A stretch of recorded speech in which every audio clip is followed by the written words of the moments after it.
બુલેટિનમાં આપનું સ્વાગત। આપની સાથે હું છું વિધિ। અમદાવાદથી અગત્યના સમાચાર કે જ્યાં નિકોલ વિસ્તારમાં મંદિર તોડવા મામલે વિરોધના સમાચાર મળી રહ્યા છે। સ્થાનિકોએ વિરાટનગર એએમસી કચેરીનો ઘેરાવ કર્યો છે। 70 વર્ષ જૂના ધાર્મિક સ્થળને બચાવવા માટે લોકો રસ્તા પર ઉતર્યા।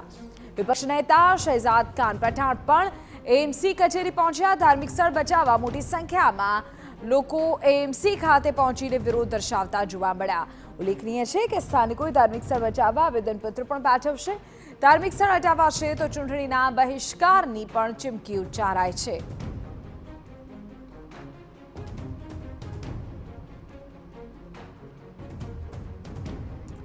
અમદાવાદના નિકોલ વિસ્તારમાં મંદિર તોડવા મામલે લોકોનો વિરોધ છે। સ્થાનિકોએ વિરાટનગર એએમસી કચેરીનો આ મામલે ઘેરાવો કર્યો છે અને 70 વર્ષ જૂના ધાર્મિક સ્થળને તોડવામાં ન આવે તેવું લોકોનું કહેવું છે। આપણે જાણકારી આપી દઈએ કે વિપક્ષના નેતા શહેજાદ ખાન પઠાણ પણ એએમસી કચેરી પહોંચ્યા હોવાના સમાચાર। ધાર્મિક સ્થળને બચાવવા માટે મોટી સંખ્યામાં લોકો એએમસી કચેરીએ પહોંચ્યા અને વિરોધ દર્શાવી રહ્યા છે। આવેદનપત્ર પણ તેઓ પાઠવવા જઈ રહ્યા છે। સ્પષ્ટ તેઓની ચીમકી છે કે જો ધાર્મિક સ્થળને હટાવાશે તો તેઓ ચૂંટણીનો બહિષ્કાર કરશે। આ પ્રકારના જે નારા છે પણ ત્યાં લાગી રહ્યા છે। નિકોલ વિસ્તારની આ ઘટના છે કે જ્યાં મંદિર તોડવા મામલે લોકો અત્યારે વિરોધ પ્રદર્શિત કરી રહ્યા છે। લોકોનું કહેવું છે કે આ જે ધાર્મિક સ્થાન છે તે લગભગ 71 વર્ષથી આ સ્થાન પર છે એટલે તેમને તોડવામાં ન આવે। લોકોની આસ્થા તેની સાથે જોડાયેલી છે। વિપક્ષ નેતા તે પણ અત્યારે ત્યાં પહોંચ્યા છે અને સ્થાનિકો પણ અત્યારે આ મામલે પોતાનો વિરોધ દર્શાવી રહ્યા છે।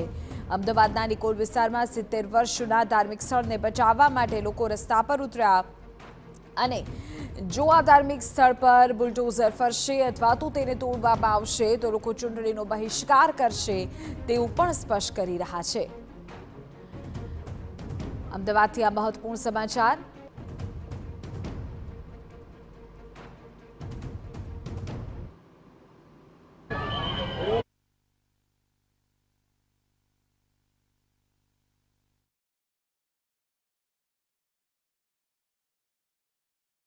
મંદિર જે આવેલું હતું વર્ષો જૂના મંદિરને હટાવવા બાબતે વિરોધ કરવામાં આવ્યો હતો। સ્થાનિકો દ્વારા વિરોધ કરવામાં આવ્યો હતો અને ખાસ તો મ્યુનિસિપલ કોર્પોરેશનની જે પૂર્વ ઝોનની કચેરી છે ત્યાં મોટી સંખ્યામાં ભક્તો અને સ્થાનિકો એકઠા થયા હતા અને તેઓએ વિરોધ દાખવ્યો હતો કે આખરે કોઈપણ પ્રકારે જો મંદિર તોડવામાં આવશે તો આ બાબતે ઉગ્ર આંદોલન કરવામાં આવશે। સાથે જ ચૂંટણી આવી રહી છે તો ચૂંટણીનો પણ બહિષ્કાર કરવામાં આવશે। આ પ્રકારની ચીમકી ઉચ્ચારતાની સાથે વિપક્ષના નેતાની હાજરીમાં ડેપ્યુટી મ્યુનિસિપલ કમિશનરને આવેદનપત્ર આપી અને આ મામલે ફેરવિચારણા કરવા માટેની બાબત સામે આવી છે। કેમેરામેન મનીષ ત્રિવેદી સાથે જિગ્નેશ પટેલ, TV9 અમદાવાદ। તંત્ર આ મામલે ફેરવિચારણા કરે તેવું લોકોનું કહેવું છે અને જો આ ધાર્મિક સ્થાનને તંત્ર હટાવી દેશે તો ચૂંટણીનો બહિષ્કાર કરશે, વોટ નહીં આપે। આ પ્રકારની સ્પષ્ટ ચીમકી અત્યારે સ્થાનિકો ઉચ્ચારી રહ્યા છે।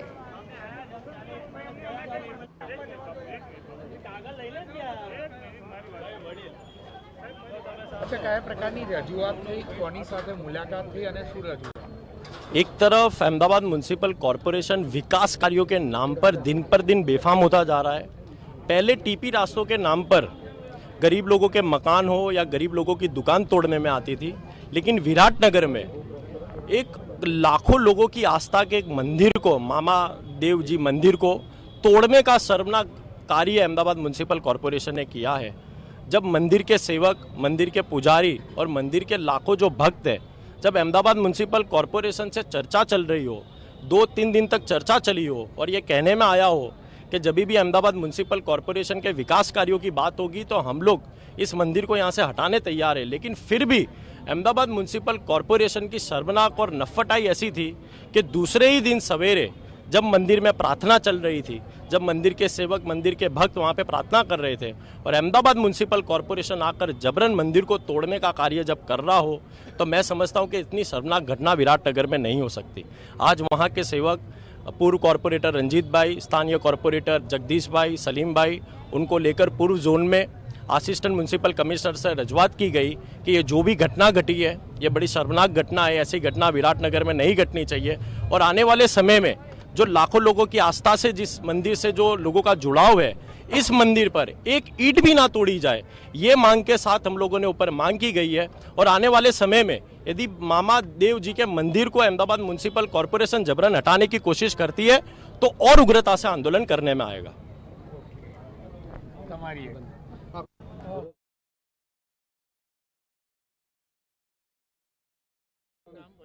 મારું નામ મામા ભગત હકુબા. કયા પ્રકારની રજૂઆત હતી? આપને કોઈ અગાઉથી જાણ કરી હતી? અને અગાઉ કેટલા વર્ષનું મંદિર? મંદિર આપણે જ્યારે એમસીનો એન હતો ત્યારનું જગ્યાનું તળની જગ્યા હતી અને જ્યારે મામાનો ખીજડો હતો ત્યારનું મંદિર છે. કયા પ્રકારની રજૂઆત છે આપની? રજૂઆત અમારી એક જ હતી, રજૂઆત એક જ હતી કે જ્યારે કોઈ એલિગેશન નથી, કોઈ વસ્તુ નથી, કોઈનું દબાણ નથી અને અમને કોઈ પ્રકારની કોઈ જાણ કરવામાં નથી આવી, તો અમારા ભક્તોને કોક આ લોકોના મ્યુનિસિપાલિટી કોર્પોરેશનના સાહેબો એને એમ કીધું કે કાઢી નાખજો, નકર જેસીબી ફેરવામાં આવશે. હું બહારગામ હતો અને જ્યારે હું શુક્રવારના દિવસે સવારે અહીંયા મને જાણ થઈ તો સીધો હું સાહેબને મળવા આવ્યો હતો અને સાહેબ મારે વાત પણ થઈ કે આ જે શેડ છે તમને જે પણ નડતરનું પૈસે ટ્રાફિક વ્યવસ્થામાં તો અમે થાય એટલું પૂજા સ્થાને કેટલું રાખશું, અમે કાઢી નાખશું. સાહેબે કીધું વાંધો નહીં, અમે શુક્રવાર શનિવાર પછી શાંતિથી તમને મળવા આવશું, મળી તમને બતાવી દઈશું અને એવું લાગશે કે નડતરરૂપ છે તો અયોગ્યની સાથે કોઈ યોગ્ય જગ્યા પણ તમને આપશું, બાકી તમે કંઈ ચિંતા નહીં કરતા. અમે કીધું એમને સાહેબને કે તમને નડતર હોય તો અમને કહેજો, અમે અમારા જાતે કાઢી નાખશું, જેથી કરીને શેડનામાં જે 5 પૈસા જે ભક્તોના થયા છે એ થાય નહીં. પણ અમને છેતરીને અંધારામાં રાખીને કે ગુરુવારનો વાયદો આપ્યો તમે ગુરુવાર તમને મળવા આવશું. શુક્રવારના દિવસે નવચંડી યજ્ઞનું કાર્ય હતું ત્યારે સવારમાં બુલડોઝર અને પોલીસ પ્રોટેક્શન સાથે આવીને વિશ્વાસઘાત કરીને બેનો દીકરીઓને હાથ જોડ કરીને મારી કરીને ટીંગાટોળી કરીને પોલીસ વાનમાં ભરાઈને અને કોઈ સાહેબ કે કોઈ કોર્પોરેશનના એક પણ સાહેબ હાજરમાં નહોતા કે એસે પટેલ સાહેબ પણ હાજરમાં નહોતા. જ્યારે બધું તૂટી ગયું પછી હાજરી અહીંયા કણ આપી છે અને અમારી એક પણ રિક્વેસ્ટ સાંભળી નથી. અચ્છા, જો આપની રિક્વેસ્ટ સાંભળવામાં નહીં નહીં આવે, આવી. કયા પ્રકારનું આગળનું પ્લાનિંગ છે તમારું? આગળનું પ્લાન એક જ છે કે અમે જે છે હજારો માણસોને દારૂના વ્યસન છે, દૂષણથી અમે છોડાવરાઈએ છીએ અને એ જ નથી તો એ મંદિરમાં કંઈ પણ થયું તો પહેલાં મારો જીવ જઈશે અને હું આત્મવિલોપન કરીશ. આ મંદિરને કહી થયું તો કેમ કે અમે હજારો ભક્તોને અમે જવાબ નહીં દઈ શકીએ. કાલ સવાર આંગળી ઉઠશે કે આટલા જગ્યા સત હતું, આટલી જગ્યા હતી તો ભગવાન કહી ગયો. એટલે મારી પાસે સત્યની સાથે ચાલુ હતું એટલે મારા જીવ દિવસ સિવાય પણ મારે કોઈ બીજી કોઈ તૈયારી નથી. અને કાલે પણ મેં પ્રોસેસ કરી હતી કે કગડું કાપવાનું, પણ તારા સાહેબે મને રોકી લીધા, એનો વિડીયો પણ છે. પણ હવે કંઈ થયું તો આના જિમ્મેદાર એસે પટેલ છે, જે હાલમાં જે ધારાસભ્ય છે એ બધા જવાબદાર છે. મારા જીવને કંઈ જોખમ થયું, મારા પરિવારનું કંઈ પણ થયું તો એના આ સરકાર જે જાહેર સરકાર છે અત્યારે એ જવાબદાર રહેશે. મંદિર તોડી પાડવામાં આવે તો ચૂંટણીનો બહિષ્કાર કરવાનો આવે? ચૂંટણીનો